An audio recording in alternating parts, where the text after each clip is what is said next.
Seturut dengan pembacaan Alkitab kita, hari ini kita membaca dalam 1 Petrus pasal 2 ayat 1 sampai 10.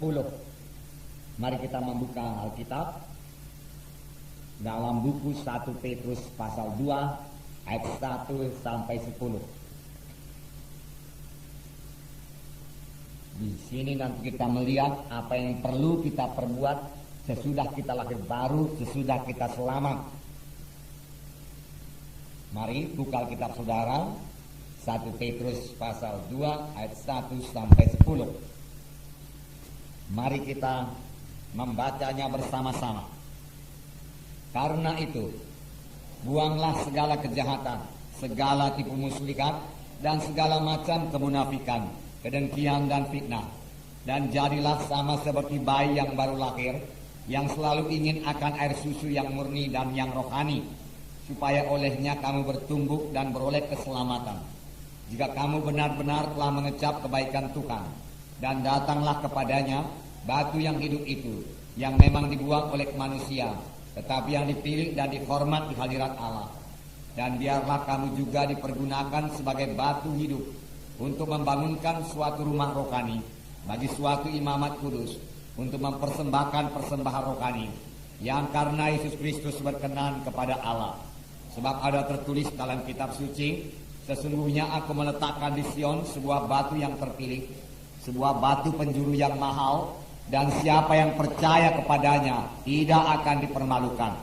Karena itu bagi kamu yang percaya, ia mahal. Tetapi bagi mereka yang tidak percaya, batu yang telah dibuang oleh tukang-tukang bangunan telah menjadi batu penjuru, yang juga telah menjadi batu sentuhan dan suatu batu sandungan.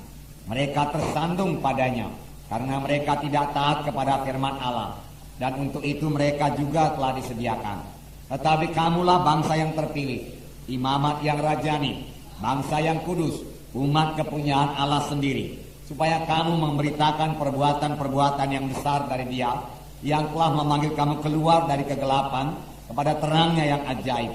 Kamu yang dahulu bukan umat Allah, tetapi yang sekarang telah menjadi umatnya, yang dahulu tidak dikasihani, tetapi yang sekarang telah beroleh belas kasihan. Nah, saudara, firman Tuhan ini dimulai dengan perkataan karena itu. Karena itu, buanglah segala kejahatan, segala tipu muslihat, dan segala macam kemunafikan, kedengkian, dan fitnah. Saudaraku, kita yang membuang, bukan Tuhan yang membuang. Tuhan sudah lama membuangnya dari kita. Tetapi kerap kali setelah kita kutip dan kita tahan-tahan lagi dalam hidup kita ini. Nah, firman Tuhan berkata, karena itu, karena apa ini, saudara? Kita membuang ini semua. Buang, dia katakan segala kejahatan. Dipakai perkataan segala, artinya semua macam kejahatan. Buang, jangan disimpan-simpan lagi. Segala tipu muslihat. Jadi tidak ada tipu muslihat dalam hidup anak-anak Tuhan. Segala macam kemunafikan, ya, dibuang semua. Kedengkian dan fitnah. Mengapa? Saudaraku, lembaran kita saya bacakan kepada saudara. Karena itu buanglah segala kejahatan, segala tipu muslihat, dan segala macam kemunafikan, kedengkian dan fitnah. Mengapa kita harus membuang segala hal-hal yang tersebut di atas? Pertama, karena kita telah ditebus dengan harga yang mahal, supaya kita menjadi anak-anak Allah. Dalam buku sebelumnya, yaitu 1 Petrus 1 ayat 18 dan 19, saya bacakan kepada saudara. Sebab kamu tahu bahwa kamu telah ditebus dari cara hidupmu yang sia-sia, yang kamu warisi dari nenek moyangmu itu, bukan dengan barang yang fana, bukan pula dengan perak atau emas, melainkan dengan darah yang mahal, yaitu darah Kristus, yang sama seperti darah anak domba yang tak bernoda dan tak bercacat. Jadi saudara sudah ditebus, saya sudah ditebus, amin saudara. Nah, sebagaimana firman Tuhan minggu yang lewat, kita ini bukan milik kita lagi. Itu 1 Korintus 6 ayat 19. Tubuh saya ini bukan milik saya lagi, ada pemiliknya, yaitu Tuhan Yesus. Karena Dia telah menebus saudara, menebus saya, dan harganya telah lunas dibayar. Oleh sebab itu, muliakan Tuhan dengan tubuhmu, firman Tuhan berkata. Nah, hari Minggu yang lewat itu juga kita katakan bahwasanya kita harus menang terhadap semua cobaan-cobaan setan yang datang melalui kehendak daging kita atau kehendak tubuh kita, supaya nama Tuhan dipermuliakan dari tubuh kita. Karena tubuh kita ini bukan milik kita, jadi bukan suka hati kita saja lagi tubuh kita ini, sudah ditebus Tuhan. Bahkan seluruh hidup kita telah ditebus Tuhan. Dengan apa ditebus Tuhan? Bukan dengan emas dan perak, tetapi dengan darah yang mahal, darah anak domba yang tak bercacat, yaitu darah Yesus, darah Kristus, darah mahal itu dicurahkan kepada saudara.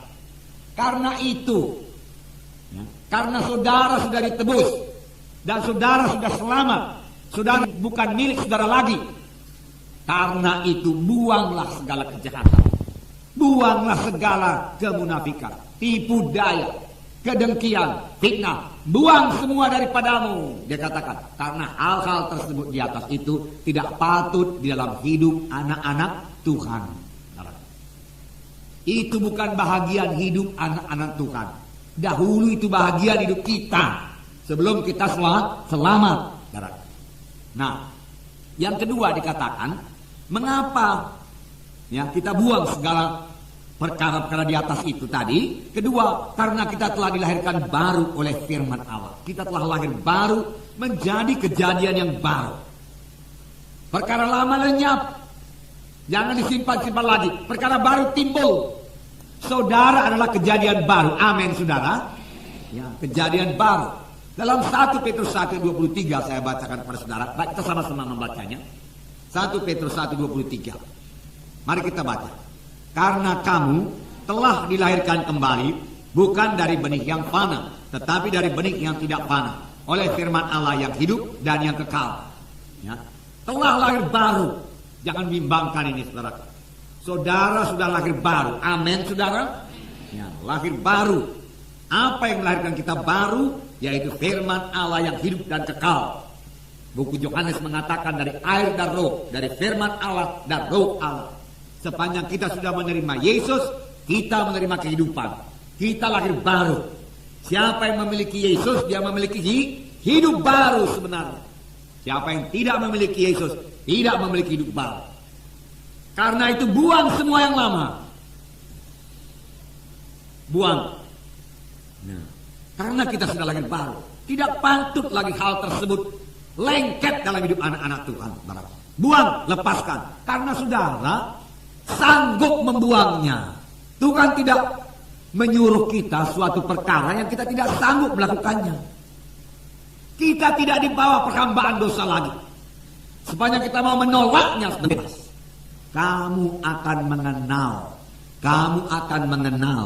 Kamu akan mengetahui. Mengetahui apa? Apa saudara?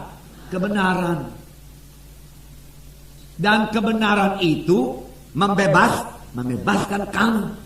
Jadi bagaimana supaya kita bebas? Tahu, mengerti. Sekedar kebenaran saja, sudah ada kebenaran, sudah ada Yesus.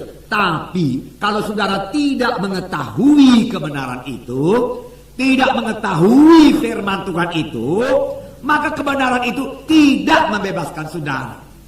Tetapi supaya saudara mengetahui kebenaran itu, maka kebenaran itu membebaskan saudara. Termasuk bebas daripada perkara-perkara ini tadi, perkara-perkara dosa ini. Nah, saudara, ini hidup yang sentosa, hidup dalam roh Tuhan. Bebaskan itu semua.